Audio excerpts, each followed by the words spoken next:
애굽 땅에서는 새로운 왕, 바로가 나타나 이스라엘 백성을 혹독하게 억압하기 시작했습니다. 노예로 전락한 이스라엘 자손들은 채찍질과 무거운 짐 아래 신음하며 밤낮 없이 하나님께 기도했습니다. 그러나 아무리 부르짖어도 도움의 손길은 보이지 않았고 그들의 절망은 깊어만 갔습니다.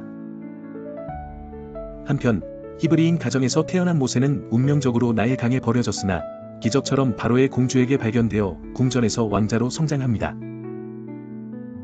그는 애굽의 문화와 지혜를 배우며 자라났지만 한날 동포 히브리인이 학대받는 걸 참지 못해 애굽인을 죽이고 말았습니다. 곧바로 그는 신분의 위태로움을 느끼고 광야로 도망쳐 미디안 땅에서 무명의 목자로 살아가게 되었습니다. 수십 년이 흐른 어느 날 모세는 떨기나무에 불이 붙어 타오르지만 꺼지지 않는 놀라운 광경을 목격하게 됩니다. 그 순간 모세를 부르는 하나님의 음성이 들립니다. 모세야, 모세야. 내가 선 곳은 거룩한 땅이니 내 발에서 신을 벗으라. 하나님께서 자신을 이스라엘 조상의 하나님, 곧 아브라함의 하나님, 이삭의 하나님, 야곱의 하나님으로 밝히십니다. 그리고 모세에게 말씀하십니다. 내 백성이 애굽에서 고통받는 것을 분명히 보았고 신음소리를 들었다. 이제 내가 너를 바로에게 보내어 내 백성을 이끌어 애굽에서 나오게 할 것이다. 모세는 극도의 두려움과 부족함을 호소하지만 하나님은 그와 함께 하실 것이라 약속하시고 형 아론을 대변자로 붙여주십니다. 모세와 아론은 주님의 명령을 따라 바로에게 갑니다. 이스라엘의 하나님께서 우리에게 말씀하시기를 내 백성을 광야로 보내어 나를 예배하게 하라 하셨다. 그러나 바로는 그 말을 무시하고 오히려 이스라엘 자손들에게 집도 제공하지 않고 벽돌 만들기 할당량을 똑같이 채우라고 명령해 더욱 혹독하게 그들을 학대합니다. 이스라엘 자손들은 실망 속에 모세와 아론을 원망합니다. 그들의 기도는 오히려 고통을 더하게 된 듯 보였습니다. 그러나 그 순간에도 하나님의 구원 계획은 세밀하게 진행되고 있었습니다.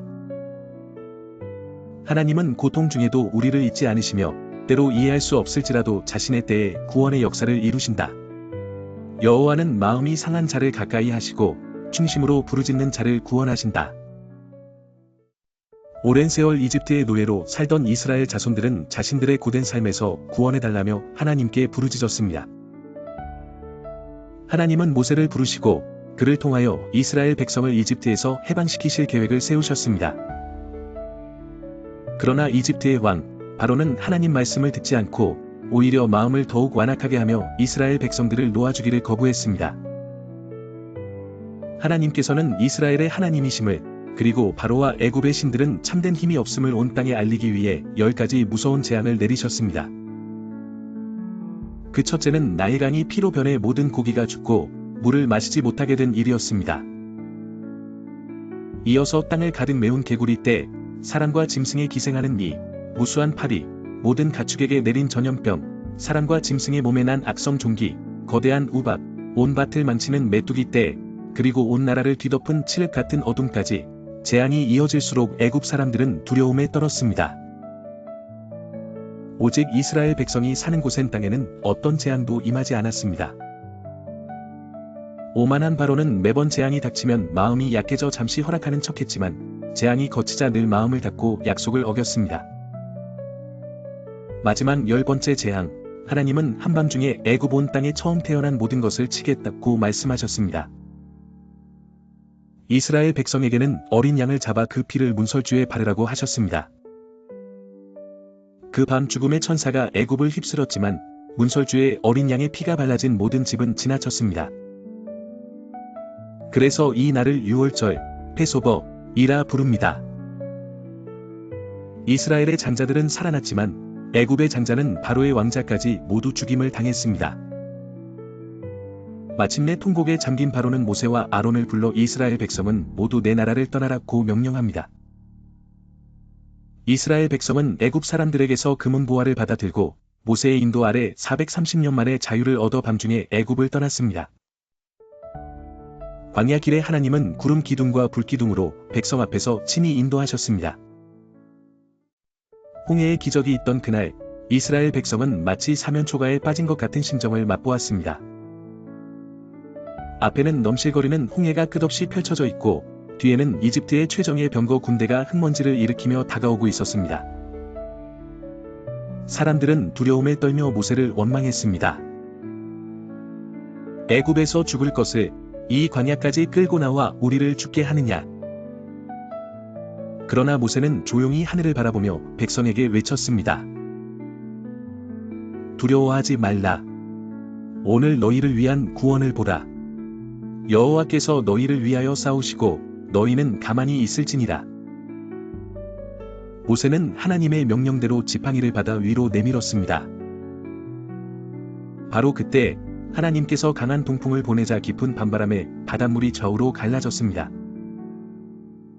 물 한가운데 마른 길이 생겨났고 이스라엘 백성은 떨리는 마음으로 그 길을 건넜습니다. 사방은 거센 물벽이었지만 아무도 다치지 않았고 넘어지지 않았습니다.